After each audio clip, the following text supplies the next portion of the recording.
Então, voltando, né, galera? Porque vocês sabem que tem um tempinho, então vamos respeitar o tempinho. E voltando ainda, de acordo com a Constituição de 1891, adivinhem só, as mulheres, que lindo, meu Deus, as mulheres, os analfabetos, menores de 21 anos, soldados, mendigos e padres que não estão aí, não podiam votar. Resumindo, quem podia votar? Homens acima de 21 anos e fosse rico.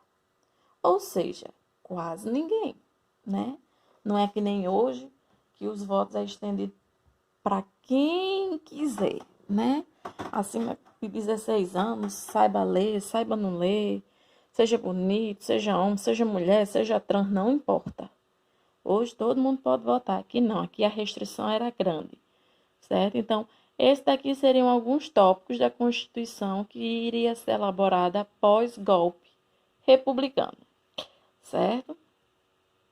Aqui nós temos uma imagem clara, seria como se fosse a dissolução do Congresso. Por quê? Porque apesar do Deodoro ter sido escolhido, ele não se dava muito bem, não. Ai, dava não, Fernanda? Não. Lembra do que eu falei? Da tentativa de aparentar uma democracia. Ah, fala que eu lhe escuto. Ah, vamos lá, eu quero lhe ouvir, vou atender suas reivindicações. Uma ova. Lembre-se, ele é um militar, ele não é um civil, certo? E militares, desculpa, geralmente governam com um pulso bem mais firme, bem mais forte, bem mais intolerante do que um civil. Não quer dizer que um civil não seja intolerante, né? Eu ia ter um comentário, mas acho melhor ficar calado. Mas quando é um militar que tem como é que eles dizem, um regime diferenciado, a intolerância reina, certo? Então, aqui seria mais ou menos uma charge, uma imagem, para mostrar como seria o processo que iria se dar nos próximos dias, nos próximos meses, certo? Essa daqui é uma política de encilhamento que a gente fala depois, certo? Que é pelo Rui Barbosa. Aí, beleza. O Marechal Deodoro, a partir de 1891, ficou sendo o presidente do Brasil. Só, meu povo, que ele tinha um mandato de 4 anos. Só que o homem governou tão bem, que ele não aguentou um. A pressão em cima do Deodoro foi muito grande para ele renunciar. E ele renunciou.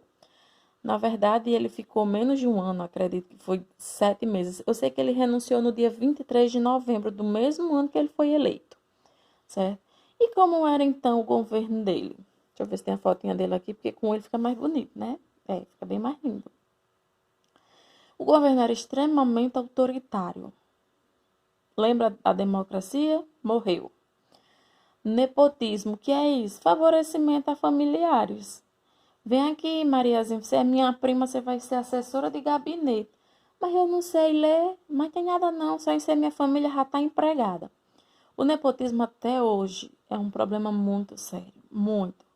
Ele não acabou e como eu lhe disse, como eu disse para vocês, só vai acabar no dia que houver uma mudança drástica, uma revolução no país. Caso não haja, nunca vai mudar. Nunca. Ah, mas ele foi eleito prefeito. E agora? E agora pode ter certeza que ele vai botar todo mundo da família dele. Sabendo ou não sabendo, tendo competência ou não tendo competência, não importa. Ele vai fazer isso. Não aceita críticas. Eita, o Marechal Deodoro é um governo fraco. Quem foi que disse isso? Manda matar, manda prender, manda executar. Ele não aceita críticas, ele não sabe lidar com as críticas, né? Aí o Congresso, sabe aquele Congresso que elegeu ele? Ah, você vai ficar como primeiro, né, e tal. Ele vai lá e o Congresso diz, rapaz, esse cabo aqui é meio doido. Vamos aqui dar um break nele, porque o cabo tá meio abirabado do juiz e vamos limitar os poderes dele. Tipo assim, vai ser o presidente, mas não vai mandar em tudo, não. A gente vai ficar aqui auxiliando, a gente vai ficar aqui ponderando, mas não dá não, vamos limitar o poder dele. Aí ele vai, olha e diz, sim, vocês limitaram meu poder, foi? Pois peraí que agora eu vou fechar o Congresso. Por isso aquela imagem, né? Essa daqui, ó. É como se ele estivesse dissolvendo, ou seja, acabando com o Congresso, né? O cabo não tinha muita conversa não, né? Então, e é engraçado porque eles ficam numa queda de braço medonho, o Congresso com ele, né? Quando, na verdade, é coisas que acontecem no Brasil. Quando, na verdade, os dois têm que andar juntos. Aí os dois ficam brigando, uma queda de braço para ver quem é que manda mais, quando, na verdade, isso não leva para canto nenhum. Aí o que acontece? Atrelado a tudo isso, autoritarismo, desrespeito. Menino Deodoro, ele foi motivo de chacota. Você tem noção do quanto este caboclo sofreu, né? Na, na mão da mídia brasileira na época dos jornais. Além disso tudo, ele ainda vai enfrentar a revolta da Marinha, né?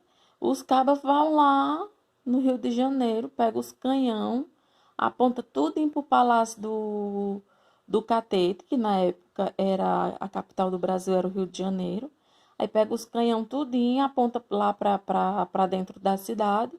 Aí diz assim, ó, Deodoro, se você não renunciar mais, a gente vai bombardear a cidade, vai ser culpa sua.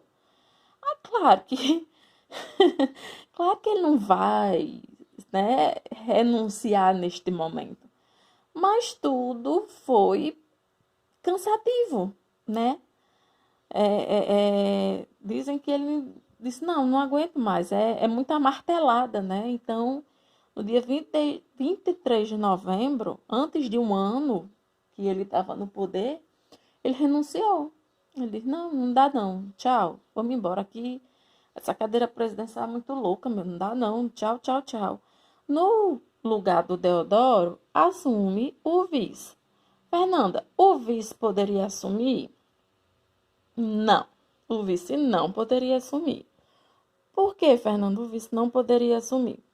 Porque existe uma cláusulazinha que diz que para o vice de qualquer coisa, certo? Presidente, governador, seja o que for, para o vice assumir, precisa ter decorrido pelo menos metade do mandato do que estava em exercício.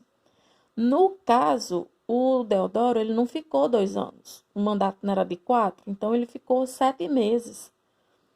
Porque na época a posse presidencial não era em janeiro, era em março.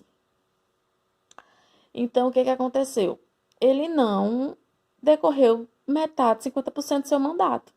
Então, Floriano Peixoto olhou e disse, não quero nem saber, eu vou assumir e ponto final. Vocês estão pensando que eu sou o besta lá do Deodoro, mas eu não sou, é mesmo. Deixa eu ver se tem a foto dele. Tem, tá aqui, ó, esse gatão. Esse tchutchuco aqui, ó, pra vocês.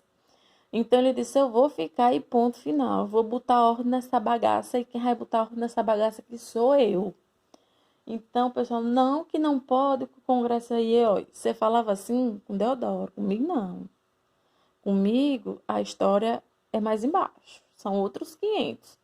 Então, ele diz, vou ficar querendo você ou não, e fica, certo? É tanto que ele fica conhecido como Marechal de Ferro. O ferro, ele não se dobra. Eu acho que foi mais como uma crítica a Deodoro, né? O ferro, ele não se dobra. Como Deodoro renunciou, né?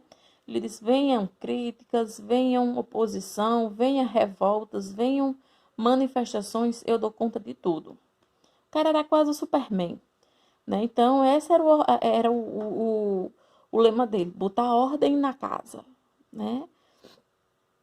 Por que ordem está em maiúsculo, Fernanda? Justamente para fazer alusão à bandeira, né? Que a bandeira é trocada nesse período que Deodoro assume. Precisamos mudar a bandeira do Brasil para acabar com qualquer resquício da monarquia. Aí o engraçado é que quando você pega a bandeira da monarquia, que vai olhar, é praticamente a mesma coisa. Muda pouquíssimas coisas, detalhes, são detalhes, né? Então ele enfrenta a revolta da Armada, a mesma revolta lá que o Deodoro enfrentou e vence, viu? Ele enfrenta a Revolução Federalista, certo? E taca-lhe pau na Revolução Federalista. Ele dá de conta das duas revoltas. Não foi fácil, né? Mas como ele disse, ele não se dobrava, ele ia botar mesmo, ele ia ficar. E ele disse, eu saio quando terminar o mandato em 1894, né? Mas apesar dessa, né? Ah, ele é um militar, ele é inflexível e tal, tal, tal. Ele fez algumas medidas meio que populares, né? Uma coisa interessante é que ele baixou o imposto na carne. Por quê? Porque carne para os pobres, antigamente e hoje também, é um artigo de luxo. Não é todo mundo que consegue comer carne todo dia. Naquela época, então, era uma raridade, né? Então, ele baixou os impostos para que as pessoas tivessem mais acesso e pudessem comer carne. Tabelamento de aluguéis para evitar especulações. Então, ele fez isso também. Ele fez algumas medidas meio que populares. Na verdade, acabou que ele caiu no agrado. É tanto que, quando terminou o mandato, queriam que ele continuasse. Por quê? Porque realmente ele botou ordem, né? Só que ele disse, não, senhor, foi o que eu disse? Eu disse que ia sair em 1894, eu vou sair em 1894. E saiu em 1894. Uma coisa, uma coisa interessante de Floriano, para você ver como o povo é interessante, né? O brasileiro, ele é interessante. Uma coisa é que ele tentou, digamos assim, sanear o Rio de Janeiro, né? E uma das medidas foi tentar acabar com ratos, porque era muito frequente. E uma coisa interessante que vai se estender pelo período da República é isso. As pessoas, não, olha, vamos matar os ratos, né? Vamos tentar acabar com os ratos, vamos pedir ajuda da população. E aí, a população, olha, quem trouxer ratos mortos vai receber uma recompensa em dinheiro. Meu povo, o povo já estava criando rato dentro de casa para poder ganhar o dinheiro do governo. Olha, brasileiro, nem a NASA explica.